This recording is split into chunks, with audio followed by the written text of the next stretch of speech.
Մերձավոր Արևելքում, Սիրիայում, Իրանում նոր բռնկումներ են, երբ տարածաշրջանը լարվում է, վտանգը սահմաններով չի սահմանափակվում, այն Հայաստան է հասնում 3 հիմնական ալիքով։ Առաջինը լոգիստիկ, սահմանային խստացումներ, ապահովագրության ու փոխադրաբարձերի թանկացում, նույն բեռը Հայաստան է հասնում ավելի ուշ եւ ավելի բարձր գնով։ Երկրորդը էներգետիկ ու գնաճային, ցանկացած ցնցում անմիջապես թանկացնում է վառելիքը, տրանսպորտը եւ դրա հետևանքով պարենը։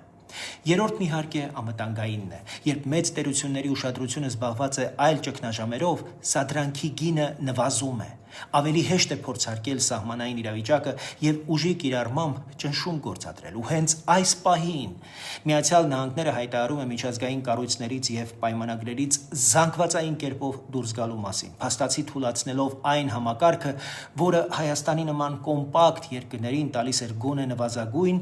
իրավունքների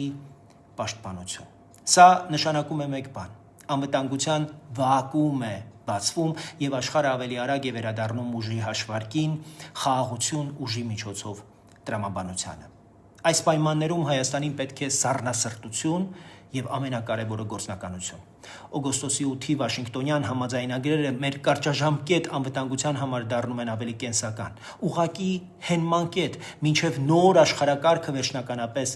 կգծագրվի։ Ոչ թե որովհետև օգոստոսի 8-ը ամենալավ լուծումն է, այլ որովհետև այն այսօր նվազագույն հնարավորն է, որը գործելու հնարավորություն է տալիս։ Միացյալ Նահանգների հետ ուղիղ քաղաքական կապ, բազմաթիվ ուղղություններով անվտանգության շուրջ համակարգված համագործակցության շրջանակ եւ հավելյալ դիվանագիտական կշիռ ճնշումները զսպելու համար։ Հայաստանի խնդիրն է օգոստոսի 8-ի խաղաղության գործարքը թղթից տեղափոխել իրականություն,